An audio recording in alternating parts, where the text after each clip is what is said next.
private talk. Nobody cuts anybody off, nobody says sorry you've been troubled.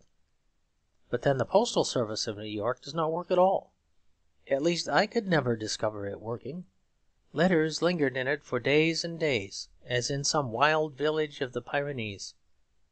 When I asked a taxi driver to drive me to a post office, a look of far-off vision and adventure came into his eyes, and he said he had once heard of a post office somewhere near West 97th Street. Men are not efficient in everything, but only in the fashionable thing. This may be a mark of the march of science. It does certainly in one sense deserve the description of youth. We can imagine a very young person forgetting the old toy in the excitement of a new one. But on the other hand, American manners contain much that is called young in the contrary sense, in the sense of an earlier stage of history. There are whole patches and particular aspects that seem to me quite early Victorian. I cannot help having this sensation, for instance, about the arrangement for smoking in the railway carriages. There are no smoking carriages as a rule, but a corner of each of the great cars is curtained off mysteriously, that a man may go behind the curtain and smoke. Nobody thinks of a woman doing so. It is regarded as a dark, bohemian, and almost brutally masculine indulgence, exactly as it was regarded by the dowagers in Thackeray's novels. Indeed, this is one of the many such cases in which extremes meet, the extremes of stuffy antiquity and cranky modernity. The American dowager is sorry that tobacco was ever introduced, and the American suffragette and social reformer is considering whether tobacco ought not to be abolished. The tone of American society suggests some sort of compromise by which women will be allowed to smoke, but men forbidden to do so. In one respect, however, America is very old indeed. In one respect, America is more historic than England. I might almost say more archaeological than England. The record of one period of the past, morally remote and probably irrevocable, is there preserved in a more perfect form, as a pagan city is preserved at Pompeii. In a more general sense, of course, it is easy to exaggerate the contrast as a mere contrast between the old world and the new. There is a superficial satire about the millionaire's daughter, who has recently become the wife of an aristocrat. But there is a rather more subtle satire in the question of how long the aristocrat has been aristocratic. There is often much misplaced mockery of a marriage between an upstart's daughter and a decayed relic of feudalism, when it is really a marriage between an upstart's daughter and an upstart's grandson. The sentimental socialist often seems to admit the blue blood of the nobleman even when he wants to shed it, just as he seems to admit the marvellous brains of the millionaire even when he wants to blow them out. Unfortunately, in the interest of social science, of course, the sentimental socialist never does go so far as bloodshed or blowing out brains. Otherwise the colour and quality of both blood and brains would probably be a disappointment to him. There are certainly more American families that really came over in the Mayflower than English families that really came over with the Conqueror. And an English country family, clearly dating from the time of the Mayflower, would be considered a very traditional and historic house. Nevertheless, there are ancient things in England, though the aristocracy is hardly one of them. There are buildings, there are institutions, there are even ideas in England which do preserve, as in a perfect pattern, some particular epoch of the past, and even of the remote past. A man could study the Middle Ages in Lincoln as well as in Rouen, in Canterbury as well as in Cologne. Even of the Renaissance the same is true, at least on the literary side.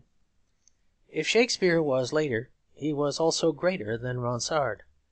But the point is that the spirit and philosophy of the periods were present in fullness and in freedom. The guildsmen were as Christian in England as they were anywhere. The poets were as pagan in England as they were anywhere. Personally, I do not admit that men who served patrons were freer than those who served patron saints. But each fashion had its own kind of freedom, and the point is that the English in each case had the fullness of that kind of freedom. But there was another ideal of freedom, which the English never had at all, or anyhow never expressed at all. There was another ideal, the soul of another epoch, round which we built no monuments and wrote no masterpieces. You will find no traces of it in England, but you will find them in America. The thing I mean was the real religion of the 18th century. Its religion in the more defined sense was generally deism, as in Robespierre or Jefferson. In the more general way of morals and atmosphere it was rather stoicism, as in The Suicide of Wolfe Tone. It had certain very noble and, as some would say, impossible ideals, as that a politician should be poor, and should be proud of being poor. It knew Latin, and therefore insisted on the strange fancy that the Republic should be a public thing.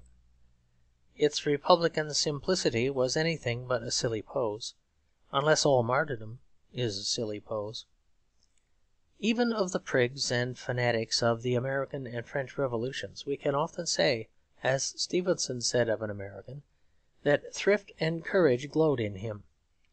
And its virtue and value for us is that it did remember the things we now most tend to forget, from the dignity of liberty to the danger of luxury.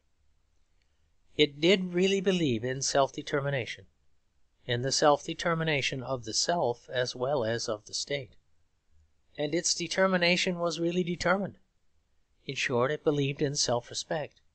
And it is strictly true even of its rebels and regicides that they desired chiefly to be respectable. But there were in it the marks of religion as well as respectability. It had a creed. It had a crusade. Men died singing its songs. Men starved rather than write against its principles. And its principles were liberty, equality, and fraternity, or the dogmas of the Declaration of Independence. This was the idea that redeemed the dreary negations of the 18th century. And there are still corners of Philadelphia or Boston or Baltimore where we can feel so suddenly in the silence its plain garb and formal manners that the walking ghost of Jefferson would hardly surprise us. There is not the ghost of such a thing in England. In England the real religion of the 18th century never found freedom or scope. It never cleared a space in which to build that cold and classic building called the Capitol. It never made elbow room for that free if sometimes frigid figure called the citizen. In 18th century England he was crowded out, partly perhaps by the relics of better things of the past, but largely at least by the presence of much worse things in the present. The worst things kept out the best things of the 18th century. The ground was occupied by legal fictions, by a godless Erastian church and a powerless Hanoverian king. Its realities were an aristocracy of Regency dandies, in costumes made to match Brighton Pavilion. A paganism not frigid but florid. It was a touch of this aristocratic waste in Fox that prevented that great man from being a glorious exception. It is therefore well for us to realise that there is something in history which we did not experience, and therefore probably something in Americans that we do not understand. There was this idealism at the very beginning of their individualism. There was a note of heroic publicity and honourable poverty which lingers in the very name of Cincinnati. But I have another and special reason for noting this historical fact, the fact that we English never made anything upon the model of a capital, while we can match anybody with the model of a cathedral. It is far from improbable that the latter model may again be a working model.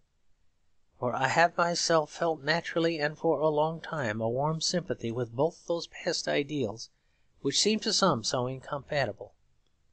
I have felt the attraction of the red cap as well as the red cross, of the Marseillaise as well as the Magnificat.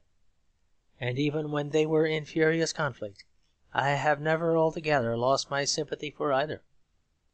But in the conflict between the Republic and the Church, the point often made against the Church seems to me much more of a point against the Republic.